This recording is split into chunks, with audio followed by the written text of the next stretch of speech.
Assalamualaikum warahmatullahi wabarakatuh. Halo, apa kabar? Berjumpa kembali bersama Bu Afa dalam mata pelajaran Ekonomi Pendalaman Minat.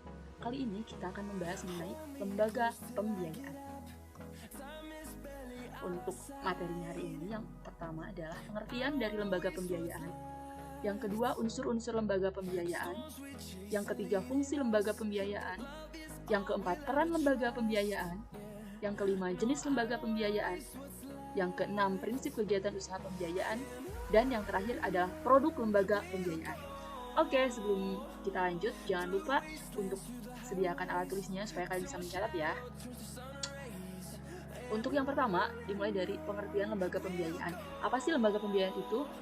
Berdasarkan Perpres nomor 9 tahun 2009 tentang lembaga pembiayaan adalah badan usaha yang melakukan kegiatan pembiayaan dalam bentuk penyediaan dana atau barang modal.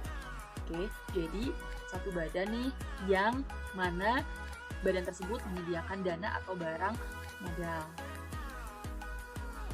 Kemudian unsur-unsur lembaga pembiayaan, yang pertama adalah badan usaha. Badan usaha yaitu perusahaan pembiayaan yang khusus didirikan untuk melakukan kegiatan yang termasuk dalam bidang usaha lembaga pembiayaan. Kemudian yang kedua, kegiatan pembiayaan, yaitu melakukan pekerjaan atau aktivitas dengan cara membiayai pihak-pihak atau sektor usaha yang membutuhkan. Yang ketiga, penyediaan dana, yaitu perbuatan penyediaan uang untuk suatu keperluan. Dan yang keempat, yaitu barang modal, yaitu barang yang dipakai untuk menghasilkan suatu barang, seperti mesin-mesin, peralatan pabrik, dan lain sebagainya.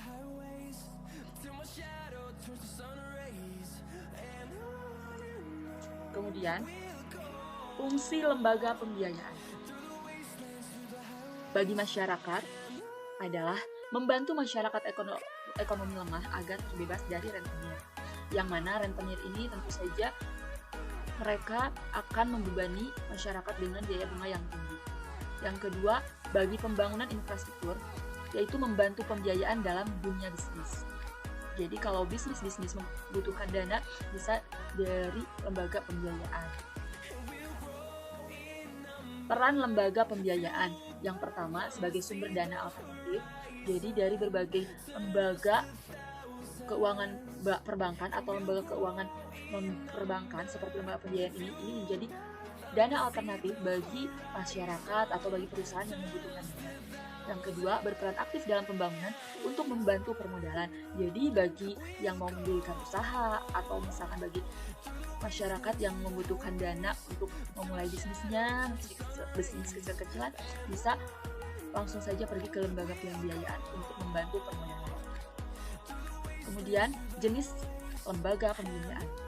Yang pertama, ada perusahaan pembiayaan, adalah badan khusus yang didirikan untuk melakukan sewa guna usaha, anjak piutang, pembiayaan konsumen, atau usaha kartu kredit.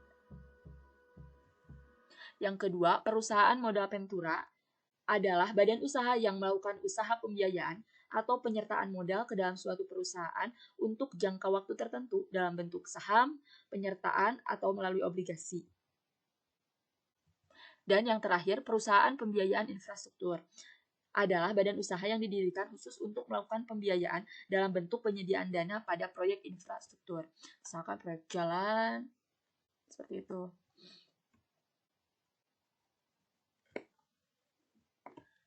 Yang selanjutnya adalah prinsip kegiatan usaha dari lembaga pembiayaan. Yang pertama adalah karakter, yaitu penilaian terhadap karakter atau kepribadian calon penerima pembiayaan dengan tujuan untuk memperkirakan kemungkinan bahwa penerima pembiayaan dapat memenuhi kewajibannya. Jadi dilihat dulu nanti yang akan minjam itu apakah dia memiliki karakter atau kepribadian yang baik atau tidak. Kemudian yang kedua, capacity, yaitu penilaian secara subjektif tentang kemampuan penerima pembiayaan untuk melakukan pembayaran. Jadi si lembaga pembiayaan ini akan melihat masyarakat atau konsumen yang akan meminjam uang atau memberikan pinjaman dana untuk masyarakat. Dia akan melihat kapasiti dari si masyarakat tersebut, apakah mampu dia akan membayar kembali modal yang diberikan oleh lembaga pembiayaan atau tidak. Yang selanjutnya adalah capital, Penilaian terhadap kemampuan modal yang dimiliki oleh calon penerima pembiayaan yang diukur dengan posisi perusahaan secara keseluruhan. Capital ini lebih kepada dana. Apakah si masyarakat itu mempunyai penghasilan atau pekerjaan tetap, sehingga kalau mempunyai penghasilan atau pekerjaan tetap, dia akan mampu membayar angsuran atau cicilan untuk melunasi kewajibannya kepada lembaga pembiayaan. Kemudian kolateral, yaitu jaminan yang dimiliki calon penerima pembiayaan.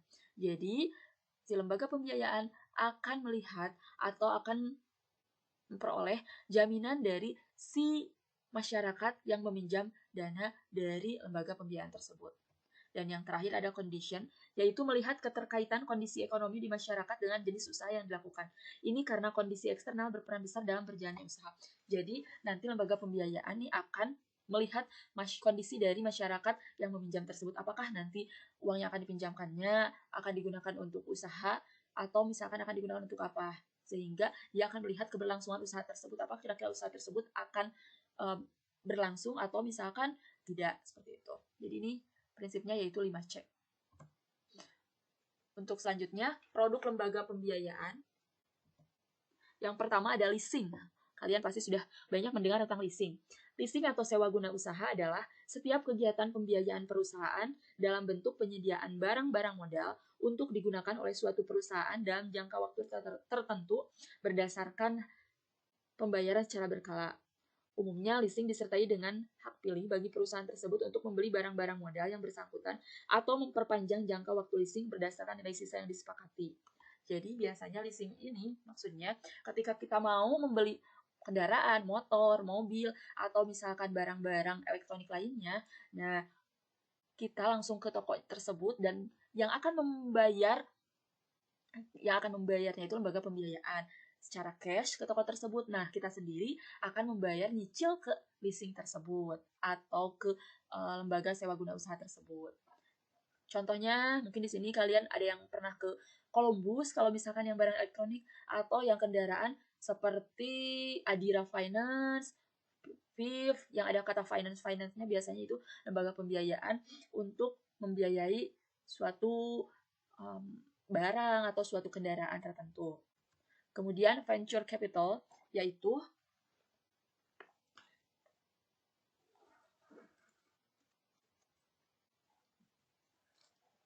kegiatan pembiayaan dalam bentuk penyertaan modal perusahaan tertentu ke perusahaan lainnya. Di Indonesia, perusahaan modal ventura lebih berwujud ke perusahaan pembiayaan atau pemberi pinjaman. Nah, biasanya kalau venture capital ini akan memberikan modal. Bedanya dengan leasing, kalau leasing mah biasanya itu dalam barang ketika seseorang ingin membeli barang, tapi juga berfungsi sebagai kartu debit. Kartu plastik diterbitkan oleh lembaga keuangan terutama oleh perbankan. Jadi ini seperti kartu kredit, maksudnya seperti itu ya, atau ATM. Kemudian anjak piutang adalah lembaga pembiayaan yang kegiatannya berupa pengalihan piutang serta pengelolaan dan administrasi piutang. Pengalihan piutang merupakan kegiatan pembiayaan karena perusahaan anjak piutang memberikan sejumlah dana tertentu kepada klien untuk mengganti piutang yang belum tertagih. Kegiatan pengalihan piutang ini dikenal dengan jasa financing, sedangkan jasa pengelolaan dan administrasi piutang dikenal dengan jasa non-financing. Jadi misalkan seseorang mempunyai hutang nih kepada seseorang lagi, nah kita minjam uang bisa ke lembaga pembiayaan ini. Artinya nanti kita sendiri akan membayar ke lembaga pembiayaan. Jadi lembaga pembiayaan tersebut yang akan melunasi piutang kita, kemudian nanti kita yang akan membayar ke lembaga pembiayaan secara langsung. Yang terakhir adalah consumer finance, adalah kegiatan pembiayaan yang dilakukan oleh lembaga keuangan bagi konsumen dan ditujukan untuk pembelian barang-barang yang bersifat konsumtif. Contohnya, lembaga pembiayaan konsumen Indonesia adalah Sumber Kredit. Ini tidak jauh berbeda. Kalau tadi leasing itu sebenarnya lebih kepada kendaraan ya. Kalau consumer finance ini yang tadi lebih kepada barang-barang elektronik atau misalkan barang-barang kebutuhan rumah tangga seperti itu. Oke, silakan. Ini saatnya kuis. Silakan kalian baca dulu pertanyaannya. Kemudian tulis nama, kelas, jawab, dan tulis di dalam kolom komentar. Kemudian nanti di screenshot, kirim ke Google Classroom untuk digunakan. Oke, jika ada yang mau bertanya, silahkan langsung saja di kolom komentar ataupun langsung saja japri via WA. Oke, sampai jumpa di kesempatan berikutnya. Assalamualaikum warahmatullahi wabarakatuh.